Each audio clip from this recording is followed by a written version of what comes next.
안녕하세요. 피토스터디입니다.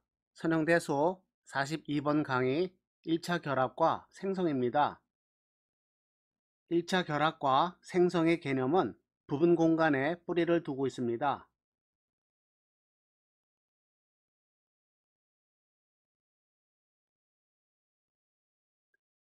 1차 결합 또는 선형 결합과 생성의 출생의 비밀은 서브스페이스 부분 공간입니다.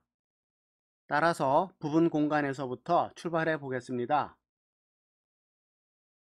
앞에서 공부한 벡터 공간입니다. 덧셈에 대해서 항등원, 역원, 교환법칙, 결합법칙이 성립하고요. 스칼라 곱에 대해서 항등원, 결합법칙, 그리고 두 가지의 배분법칙이 성립합니다. 벡터 공간에서 부분 공간을 이루기 위해서는 스칼라 곱에 대해 닫혀 있고요. 덧셈에 대해서 닫혀 있어야 합니다. 상수 C가 0일 때 나타나는 0벡터는 특별히 다루도록 합니다. 부분 공간을 쉽게 이해하기 위해서 구름이 떠있는 초원을 생각합니다.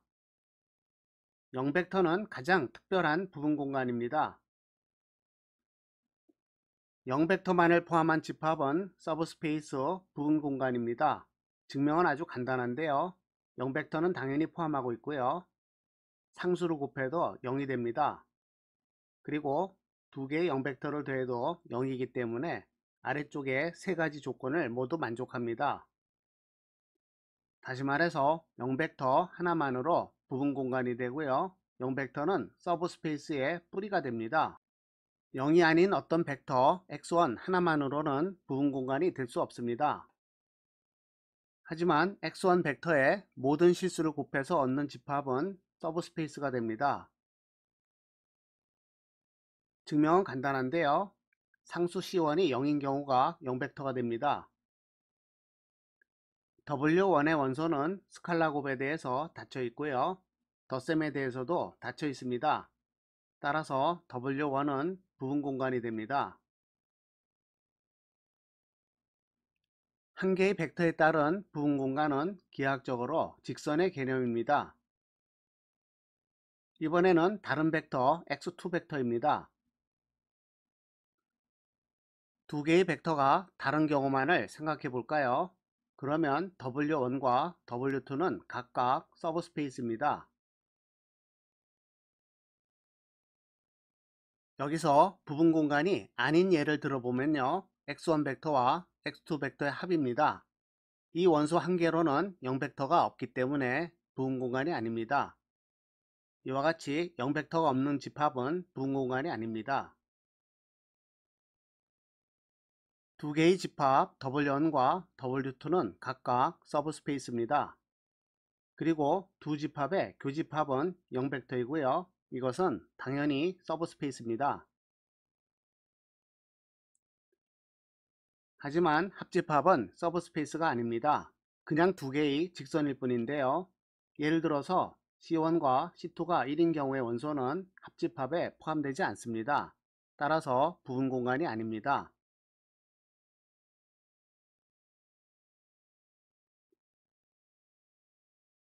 집합끼리 더하는 것이 아니라 두 집합의 모든 원소 벡터를 더한 것은 서브스페이스가 됩니다. 여기서 두 벡터가 다르다는 조건은 없어도 됩니다. 증명은 아주 간단한데요. C1과 C2가 0인 경우에 0벡터가 됩니다. 다음으로 스칼라 곱에 대해서 닫혀 있습니다. 계속해서 두 벡터는 덧셈에 대해서 닫혀 있습니다. 아래의 세 가지 조건을 모두 만족하기 때문에 위 집합은 서브스페이스가 됩니다. 이와 같이 각각 직선 개념의 두 개의 서브스페이스를 이용하여 새로운 서브스페이스를 만들었습니다. 이때 두 개의 벡터 x1 벡터와 x2 벡터의 상수를 곱해서 더한 것을 1차 결합 또는 선형 결합이라고 합니다. 그리고 모든 선형 결합을 원소로 가지는 집합을 생성이라고 합니다.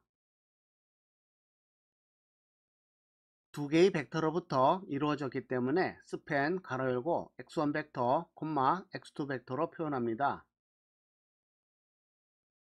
지금까지는 두 개의 벡터에 대해서 다루어 보았는데요. 이것을 일반화하겠습니다. 1차 결합의 정의입니다. 벡터 공간에서 x1 벡터부터 xk까지의 부분 집합과 실수 집합으로 이루어지는 벡터를 1차 결합 또는 선형 결합이라고 합니다. 이러한 벡터를 모두 포함하는 집합은 부분 공간이고요. 생성이라고 합니다. 생성 스팬의 정의입니다. 부분 집합의 1차 결합 전체의 집합은 부분 공간을 이루고요. 이것을 생성 또는 스팬이라고 합니다. 스팬을 이루는 벡터가 두 개인 경우에 대해서 부분 공간인 것은 앞에서 증명했고요.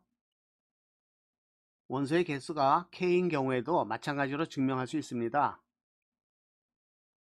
그리고 부분 집합 x를 생성 집합이라고 합니다. 1차 결합과 스팬의 뜻을 알아볼까요? 직선과 점은 아주 잘 알고 있습니다.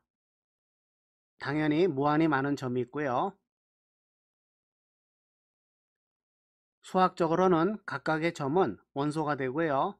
직선은 R1 공간, 벡터 공간이 됩니다. 스팬과 1차 결합은 직선과 점의 관계와 동일합니다. 각각의 점은 각각의 1차 결합 하나의 원소가 되고요. 스팬은 직선과 같이 집합이 됩니다. 하나의 벡터에 대한 1차 결합이고요. W1은 스팬 E1이 됩니다. 벡터 x1부터 xk로 이루어진 생성집합에 의한 스팬입니다. 1차 결합에서 첫 번째 항은 자체적으로 부분 공간입니다. 직선의 개념을 가지고 있고요. 두 번째 그리고 모든 항은 각각 서브스페이스입니다. 직선 개념의 서브스페이스를 연결해 주는 것은 덧셈이고요. 이것은 개념적으로 평행사변형 법칙입니다. 1차 결합이 평행사변형 법칙이라는 것을 알아볼까요? 2차원 공간입니다. 두 개의 벡터가 있고요. x1 벡터와 x2 벡터를 상수로 곱해서 늘렸습니다. 이해하기 쉽도록 R2 공간 xy 평면 위에 그렸습니다. 두 개를 더한다는 것은요, 이러한 평행사변형 법칙을 의미합니다. 생성집합에 벡터 x3를 추가합니다. 그러면 1차 결합은 3개의 항으로 이루어져 있고요. 이것도 마찬가지로 평행사변형 법칙에 의해서 점이 결정됩니다. 평행 육면체 형태가 나타나네요.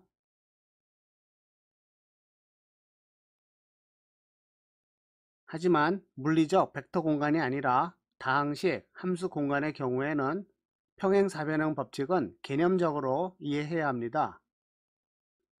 각각의 다항식을 함수 공간에서 주어진 점에 대응했습니다. 함수 공간에는 무한히 많은 점이 있으므로 이러한 평행사변형 법칙을 개념적으로 그릴 수 있습니다.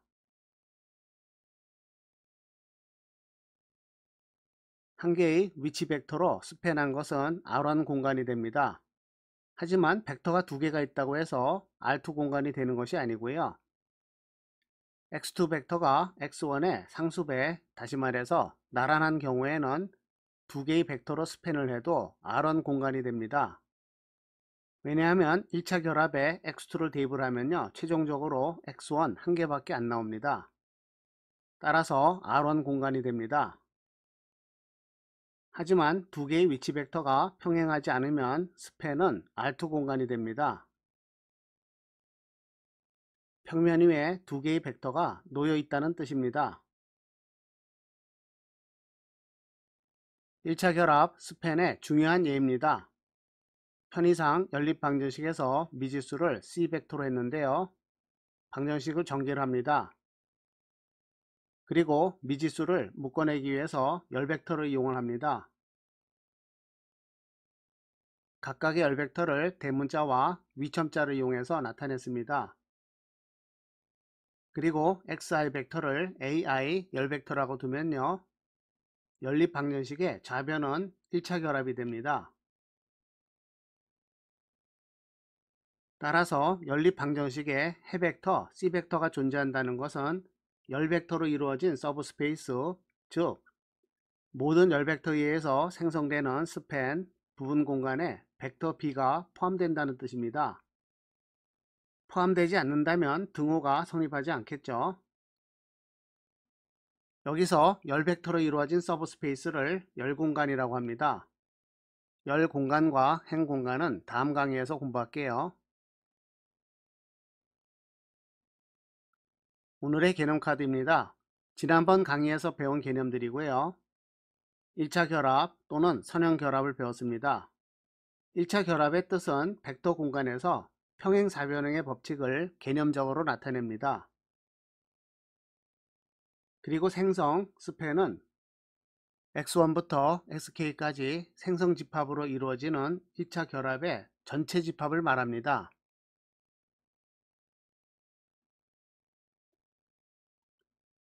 선형대수 42번 강의입니다. 시청해 주셔서 감사합니다.